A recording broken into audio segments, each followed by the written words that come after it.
আমের খোসা আবার আচার হয় নাকি? হ্যাঁ, রীতিমতো আচার বানিয়ে খাওয়া যায়।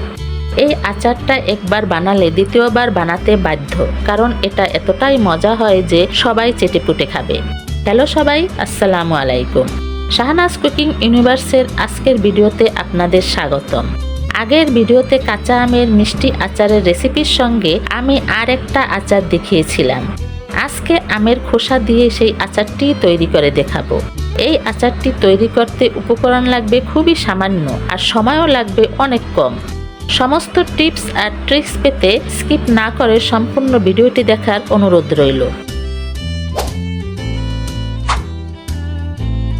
এই রেসিপির জন্য আমি 4টি মাঝারি সাইজের আমের খোসা ছাড়িয়ে নিয়েছি। খোসার পুরুত্বটা ঠিক এরকম হবে। এর থেকে চিকন করলে খোসা রান্নার সময় গলে যাবে, আর বেশি মোটা করলে সেদ্ধ হতে সময় বেশি লাগবে। এরপর নিয়েছি 2টা মাঝারি সাইজের রসুন। আমি দেশি রসুনটা ব্যবহার করেছি। আপনি বড় রসুন ব্যবহার করলে রসুনের কোয়াগুলো টুকরো করে নিতে পারেন।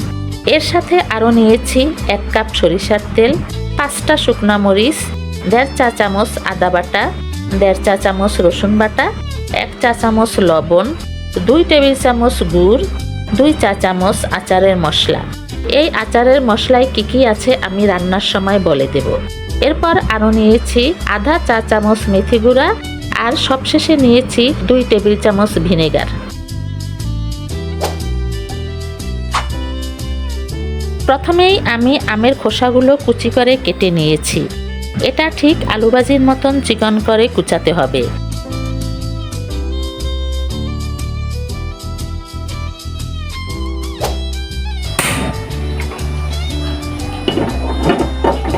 এবার প্যানে সরিষার তেল দিয়ে দিয়েছি। তেলটা গরম করা যাবে না।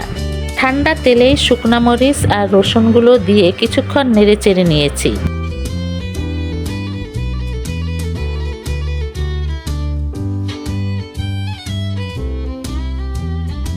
তেলটা কিছুটা গরম হয়ে এলে এতে আদা বাটা আর রসুন বাটা দিয়ে বেশ কিছুক্ষণ নেড়ে চেড়ে নিলাম, আদা আর রসুনের কাঁচা গন্ধটা মিলিয়ে যাওয়া পর্যন্ত।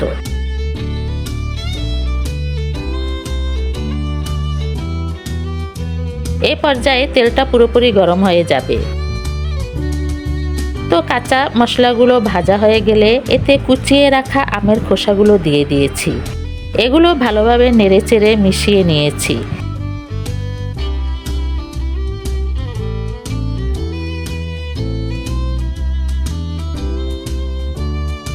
তেলের সঙ্গে খোসাগুলো ভালোভাবে মিশিয়ে দিয়ে দিয়েছি লবণ।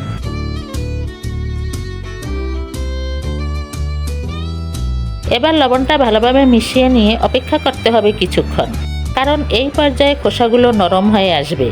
আমার প্রায় 12-13 মিনিট সময় লেগেছিল খোসাগুলো সিদ্ধ হতে।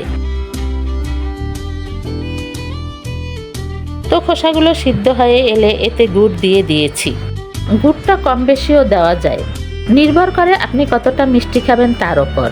আপনি যদি আচারটা টক রাখতে চান তাহলে এর সাথে কিছুটা তেঁতুল যোগ করতে পারেন।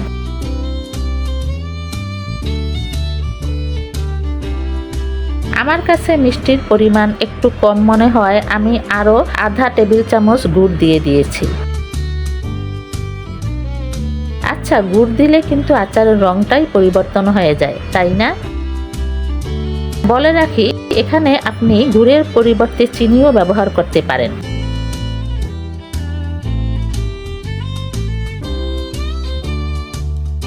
তো গুড়টা ভালোভাবে মিশিয়ে নিয়ে এতে আচারের মশলা আর মেথি গুঁড়া দিয়ে দিয়েছি। আচ্ছা, আমার এই আচারের স্পেশাল মশলার রেসিপিটা আমার আগের ভিডিওতে ডিটেলস দেওয়া আছে। ডেসক্রিপশন বক্সে আর কমেন্টে লিংক দিয়ে দেব।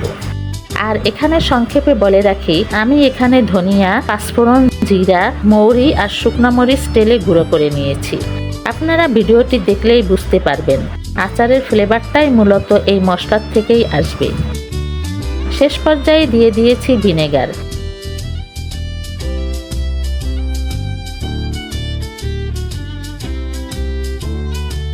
ভিনেগারটা নেড়েচেড়ে মিশিয়ে আরও কিছুক্ষণ জাল করতে হবে, সবকিছু ভালোভাবে রান্না হওয়া পর্যন্ত। আমি প্রায় 5-7 মিনিট রান্না করে নিয়েছিলাম।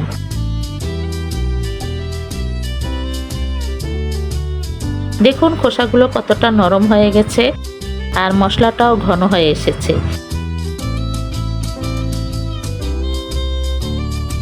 এবার নামিয়ে ঠান্ডা হতে রেখে দিয়েছি। আচারটা ঠান্ডা হওয়ার পর তেলটা ছেড়ে এসেছে আর খুব সুন্দর একটা ঘ্রাণও পাওয়া যাচ্ছে। এবার আচারটা আমি একটা কাচের বয়ামে ভরে নিয়েছি।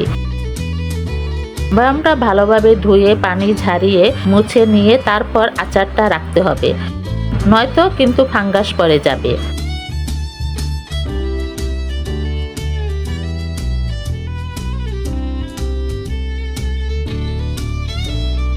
আর উপর থেকে তেলটা দিয়ে দিয়েছি যেন আচারটা তেলের নিচে ডুবে থাকে, এতে আচারটা বেশি দিন ভালো থাকবে। চাইলে মাঝে মাঝে রোদে দেওয়া যায়, তবে না দিলেও এটা এমনিতেই ভালো থাকবে বেশ কিছু মাস।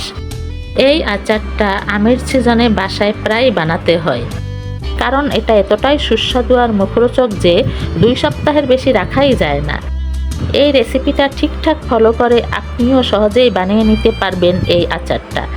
আশা করছি সবার ভালো লাগবে। ভিডিওটি ভালো লাগলে লাইক দেবেন আর নতুন নতুন রেসিপি পেতে চ্যানেলটি সাবস্ক্রাইব করে পাশের বেল আইকনটি অন করে অল করে রাখবেন।